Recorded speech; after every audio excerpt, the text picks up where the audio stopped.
bertemu kembali dalam ibadah Youth Harvest Generation pada sore hari ini. Mari kita siapkan hati kita, mari kita siapkan pikiran kita dimanapun kita berada. Pada saat hari ini saya percaya setiap kita kabarnya luar biasa, amin. Mari kita mau mulai ibadah kita sebelum kita bersatu di dalam doa.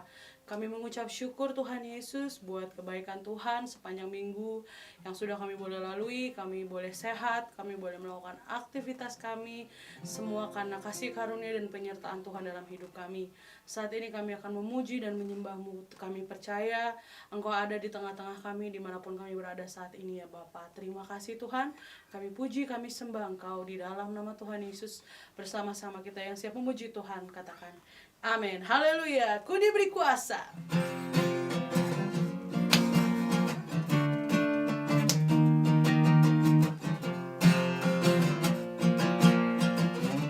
Mari bersama-sama katakan.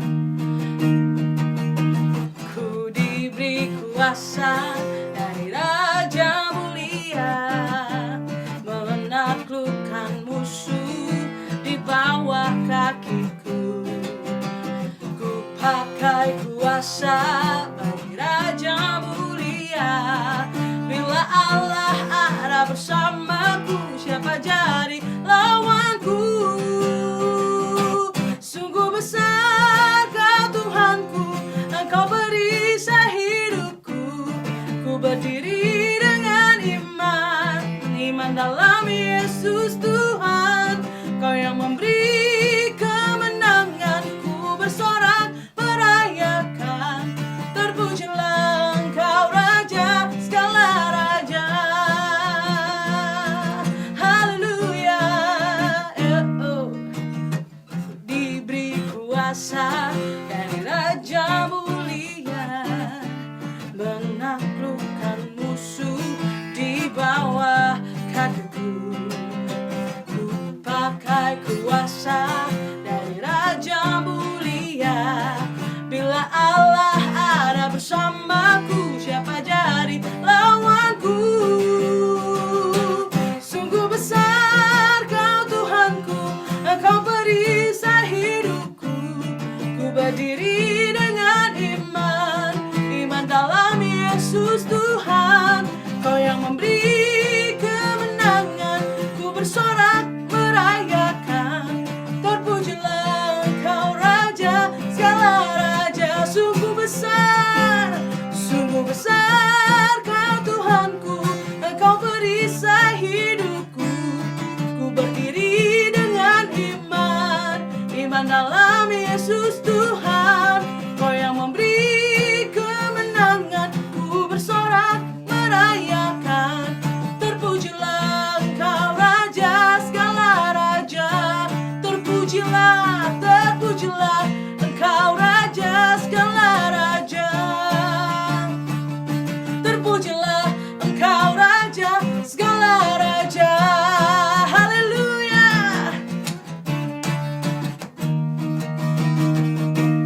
Haleluya, berikan tepuk tangan buat Tuhan kita. Kami percaya, kami puji Engkau Raja di atas segala raja. Kami mau masuk lebih dalam lagi dalam hadirat-Mu Tuhan. Engkau sumber sukacita kami, Engkau sumber pengharapan kami. Engkau satu-satunya Tuhan dalam hidup setiap kami. Kami puji, kami sembah, kami agungkan Engkau Tuhan Yesus. Terima kasih Tuhan. Thank you Jesus. Oh. Mari yang people bersama-sama kita katakan, Yesus sukacitaku, Yesus kekuatanku, penolong dalam kesulitan.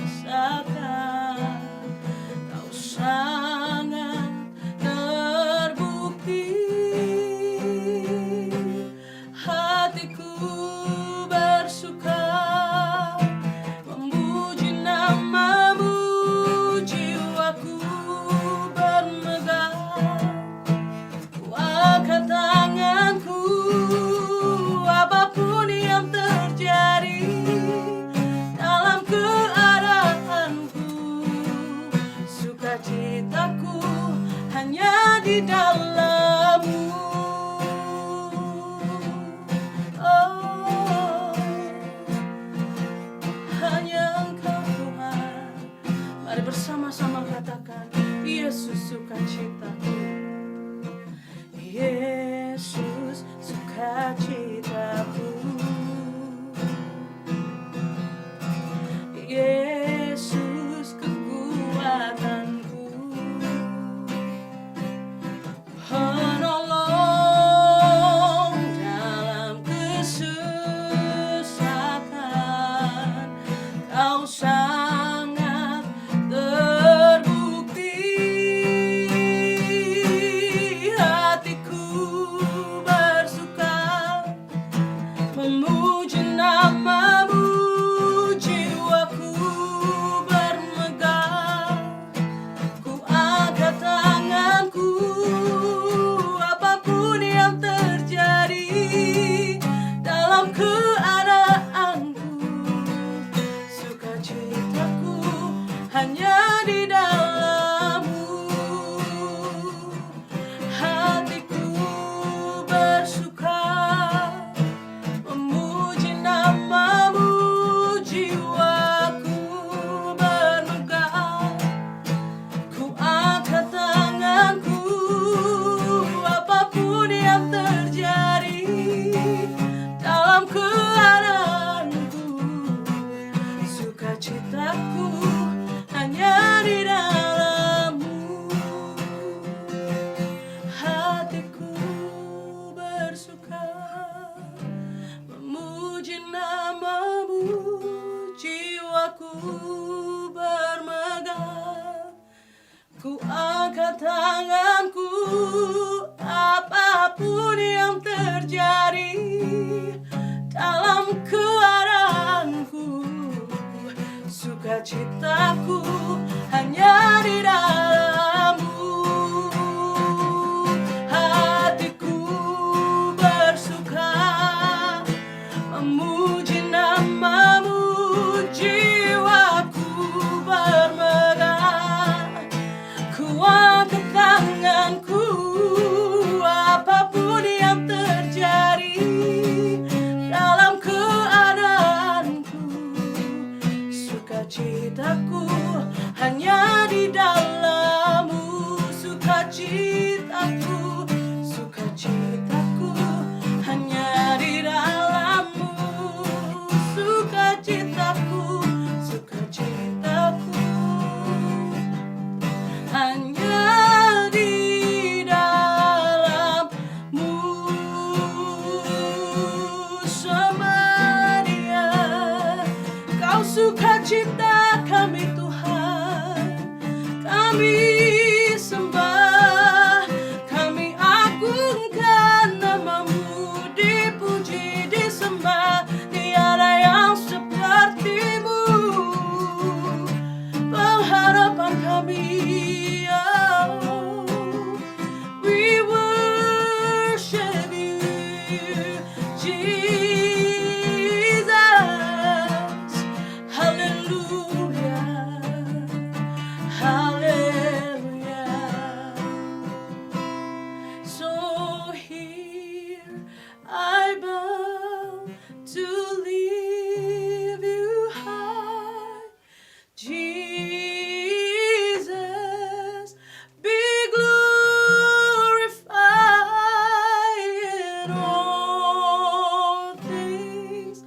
For all my life I am yours, forever yours. Somebody katakan, so here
Terima kasih untuk setiap berkat dan karunia yang Tuhan beri dalam hidup kami. Sekarang kami akan mendengarkan firman-Mu.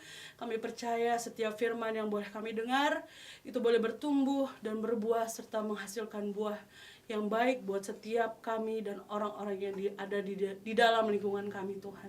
Terima kasih Bapa, di dalam nama Tuhan Yesus. Mari setiap yang people yang siap mendengarkan firman Tuhan, bersama-sama dengan saya katakan, amin. Shalom Young People, apa kabar? Senang bisa menjumpai Young People semua saat ini. Kita akan sama-sama belajar kebenaran firman Tuhan dan kita berdoa agar firman Tuhan yang kita boleh belajar hari ini menjadi rema buat kehidupan kita, berguna dan bermanfaat buat kehidupan kita. Saat kita mengerjakannya, firman itu menjadi berkat buat kita. Baik, kita akan buka sama-sama ayat firman Tuhan yang terambil dari Amsal 10 ayat 19. Amsal 10 ayat 19, firman Tuhan katakan seperti ini.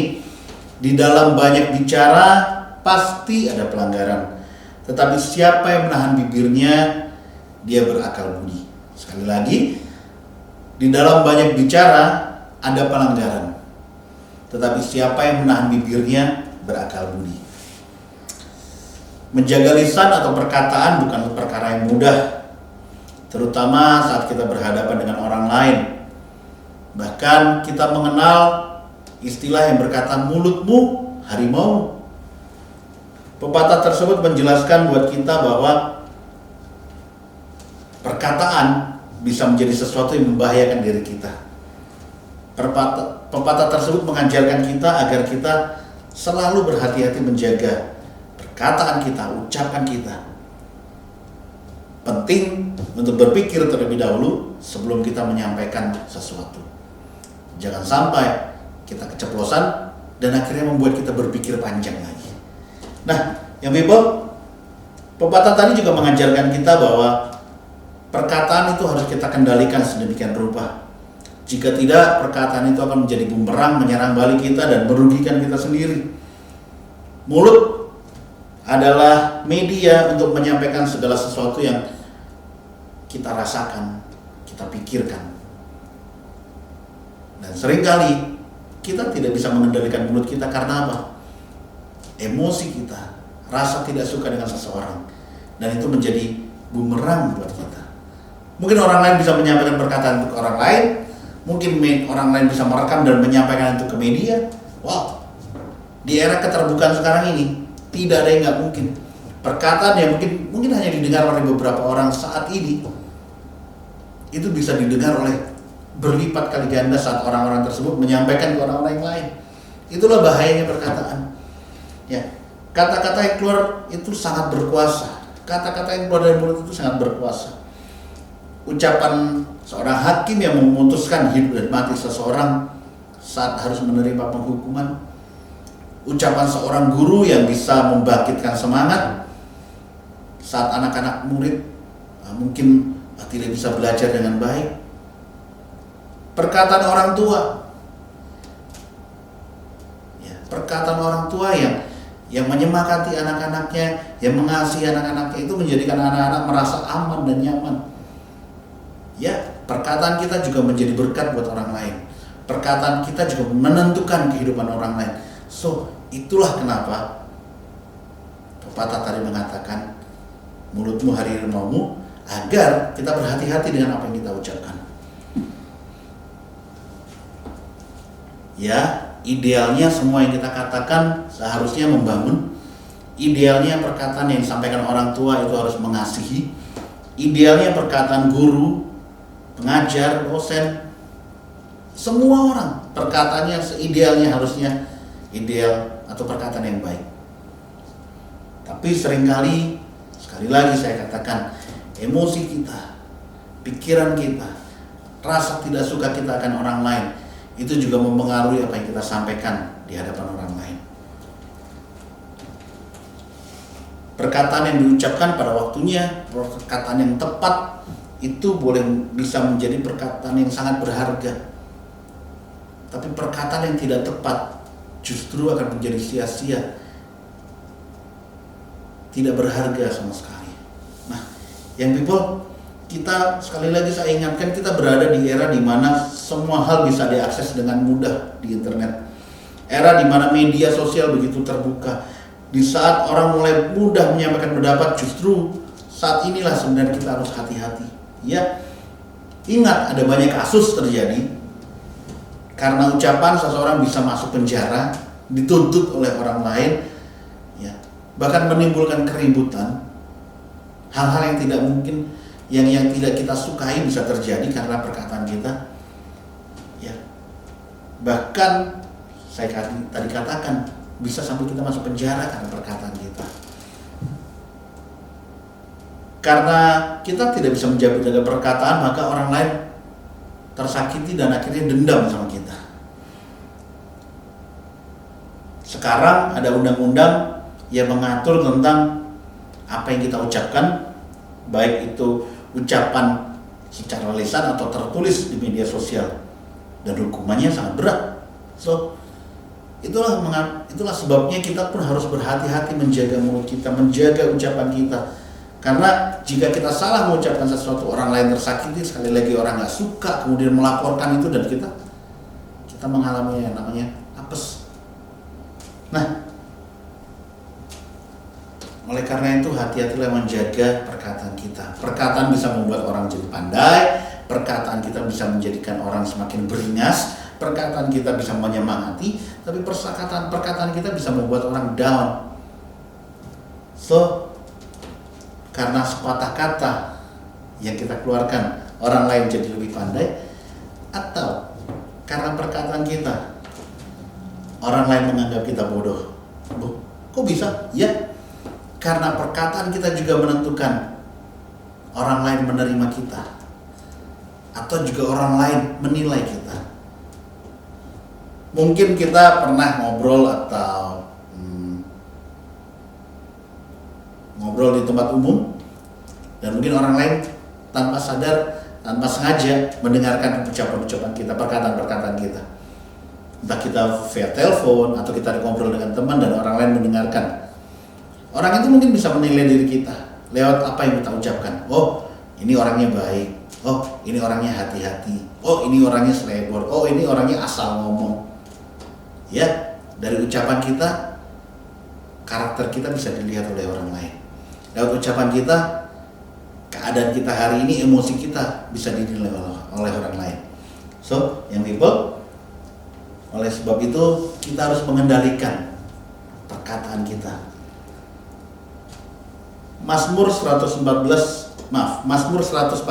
ayat 3 katakan, awasilah mulutku ya Tuhan, berjagalah pada pintu bibirku. Sekali lagi, awasilah mulutku ya Tuhan, berjagalah pada pintu bibirku. Pemazmur menyampaikan hal ini karena dia merasa bahwa menjaga perkataan itu adalah sesuatu yang sulit. Pemazmur memberitahukan hal yang luar biasa ini agar kita menyaring perkataan yang keluar dari mulut kita tidak cukup dengan usaha kita sendiri. Saat kita menyampaikan sesuatu dan kita harus menjaganya juga, itu bukan sesuatu yang mudah. Tapi satu yang kita bisa lakukan, kita minta pertolongan Tuhan. Ya, berdoa adalah usaha kita untuk melawan keteledoran kita, usaha kita untuk melawan kelemahan kita dalam berkata-kata. Berdoa kepada Tuhan agar Tuhan menjaga perkataan kita, menjaga pintu mulut kita, agar tidak menyampaikan hal yang tidak benar, hal-hal yang tidak baik. Ya. Daud berseru dalam doanya meminta Tuhan melindungi dan memampukannya untuk hidup dalam kemuliaannya, tetapi juga menjaga mulutnya agar perkataannya sebagai seorang pemimpin tidak menjadi masalah atau tidak mengganggu orang lain. Permohonan ini begitu penting sehingga Daud berharap Tuhan benar-benar menolongnya, melawan kelemahannya untuk menyampaikan kata-kata yang salah. Pemazmur berkata bahwa ia meminta Allah mengontrol perkataannya. Dia berdoa untuk perkataannya bisa dikontrol, pikirannya, tindakannya. Ya, karena apa yang keluar dari mulut itu biasanya keluar dari hati.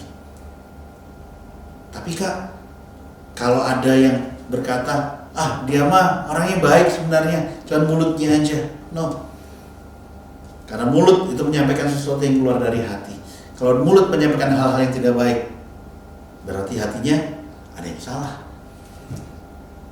Nah, yang people, karena begitu sulitnya kita menguasai perkataan, karena begitu berbahaya perkataan itu buat diri kita sendiri, sehingga harus Tuhan yang menolong diri kita.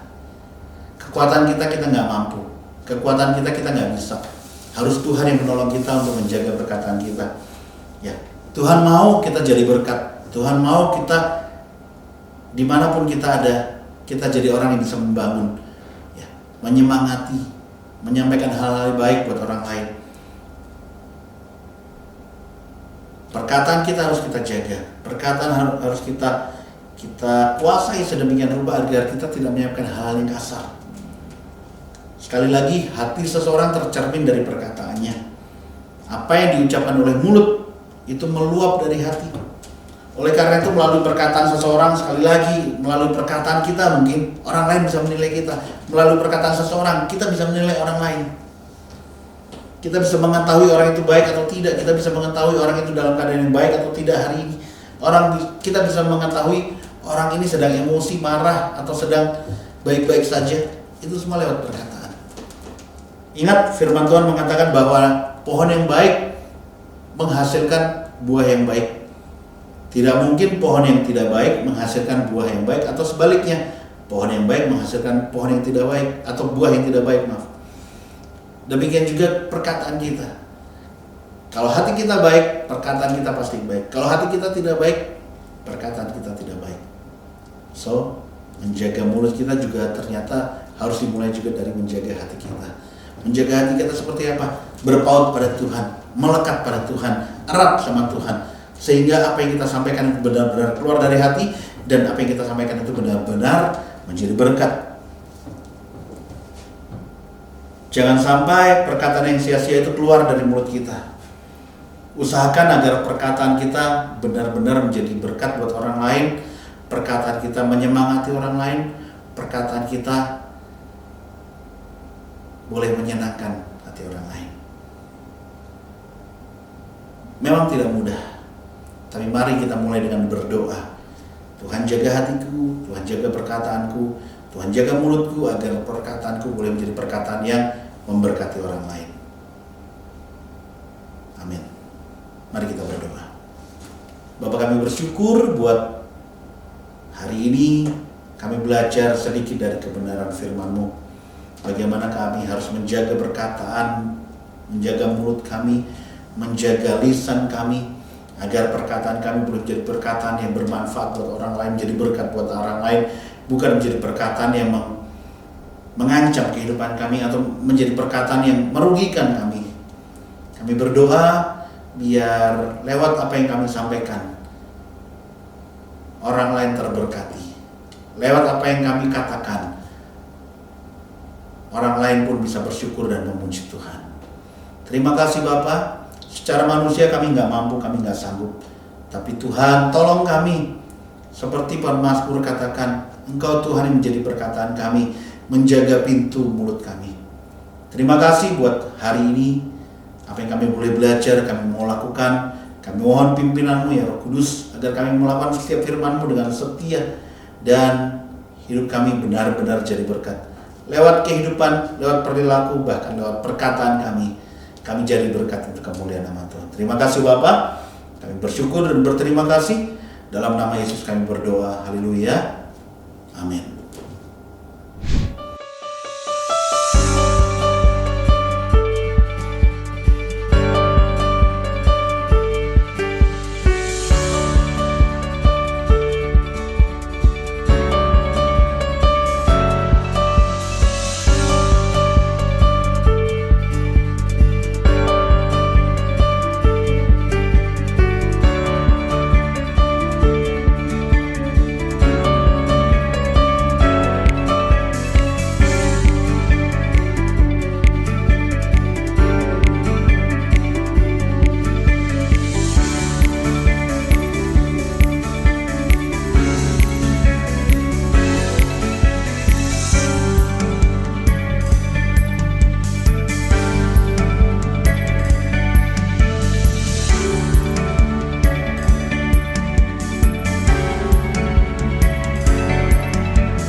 yang selalu